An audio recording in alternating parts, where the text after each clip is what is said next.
Hello, it's me. It is 10:13 on August the 28th.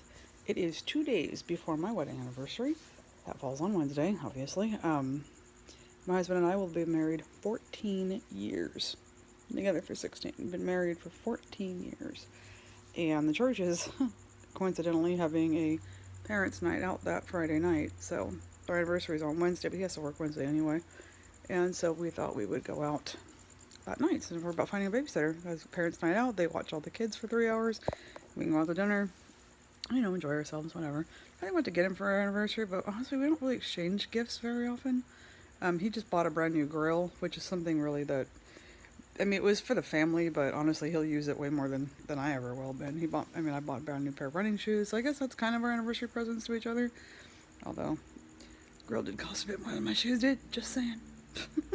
But I also got a purse and some other stuff too. But anyway, I've gotta stop spending money because I've been spending it like I have it, and I don't. I do, but not to spend on that kind of stuff. I have it for bills, really. So we're going to Palm Springs this Saturday. Me and my sister and our friends are all going. I'm so excited. I can't wait. It'll be so fun. My sister almost couldn't go. I'd have been very sad if she couldn't go with me. I was gonna say, don't you dare leave me with them bitches. I will kill you. I'm just kidding. They're my friends. They're not bitches. I'm just joking. But anyway, but it turns out she can go after all, so I'm excited that she's able to go. I didn't really want to go by myself, and it's not, honestly, most of the stuff I do isn't as much fun unless she's with me. So I hope she feels the same way. But anyway, I'm watching How I Store My Costume Jewelry by Miss Gold. Like I care. I think I've got 3 or 4 pieces of costume jewelry. She's got an entire closet dedicated to costume jewelry. And a lot of it's hideous. Most costume jewelry to me isn't really all that cute, but some is. And, I'm pretty selective about costume jewelry. I have a love necklace that my husband gave me, but I had to take it off because it was getting hair. My hair, little hairs in the back tangle up in it, so I gotta clean it out and put it back on. That's really that and my wedding ring. Well, and my cross ring that my husband found and gave to me.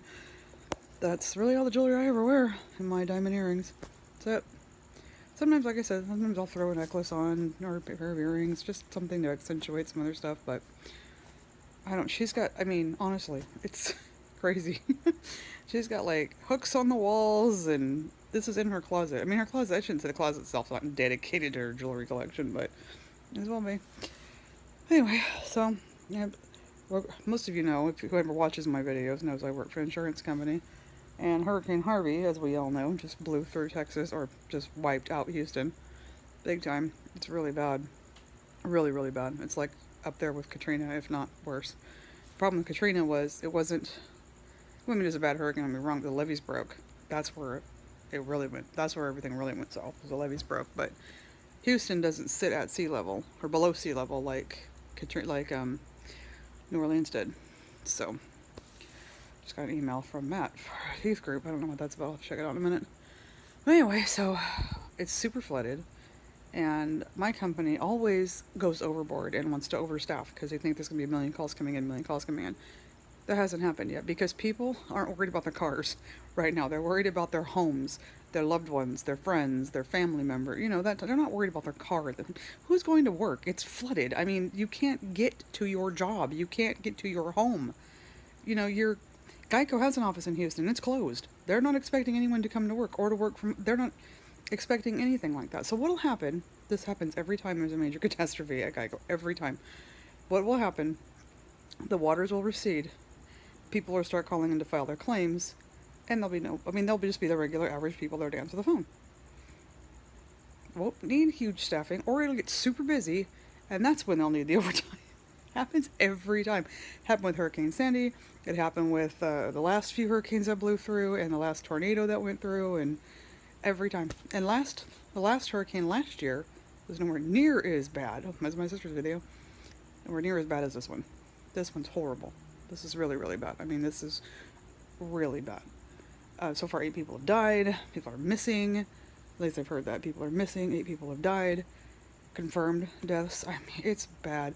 But when you see on the news and you see on TV about all these people coming together to help their neighbors, to help each other out, to help animals get out of houses, they've got people in boats. And these aren't rescue workers. These are people helping their neighbors, not I mean, first responders are doing the best they can, but these are neighbors helping each other out. See, to me, that's what this country is about. That's what humanity, not just the United States, that's what humanity should be about. Helping each other in a crisis. Not beating the crap out of each other over statues. I mean, I know it's not just about statues. It's about history. It's about bigotry. It's about hate. I get all of that. But my point is, what went on in Charlottesville was a disgrace. What's going on in Houston right now, to me, is what not just America is about, but what people should be about. Just human beings in general, not just Americans or white people or black people or Jewish people or Mexican, whatever. This is what humanity is helping each other out. It's not based in religion, it's not based in creed or race or any of that. It's just based on us all being human beings, wanting to help each other. Sorry, I'm getting a little bit on my soapbox here, but when I saw all that stuff in Houston about, people coming together and helping each other out, it happened in Katrina. It happens every time there's a natural disaster. It happens. People come together, they help each other out, they do what they can, and then the waters recede or they start rebuilding, or when a tornado blows through and just wipes out an entire city, it happens, and people help. They do what they can. And then everything is built back up, and you never hear about it again because there's too much. The news broadcasts all the hate and anger and frustration and everything else. That stuff that went down in Charlottesville, if it hadn't been for the news, no one would have known. Nobody would have known. But the news had to make a bigger issue out of it. It was a big enough issue. It was bad. It was bad. I'm not saying it wasn't, but what was happening in Houston, I've seen that on Facebook. I didn't see it on the news. I saw it on Facebook. People helping each other out. I saw it on social media. I didn't see it on the news. It might be on the news. I don't really watch the news that much, so it might have been on the news. But to me, that's what America, humanity, being a human being is about. These are not first responders. These are just neighbors helping it. Again, the first responders are doing the best they can, but rescue workers are doing the best they can. But anyway, that's my point. And I pray for Houston. I really do. I hope and pray they're able to get through all of this mess. But anyway, that was on my soapbox. But I'm going to sign off. I'll see you guys later. If you like my videos, you can click like and subscribe. If you don't, it's fine too. Bye bye.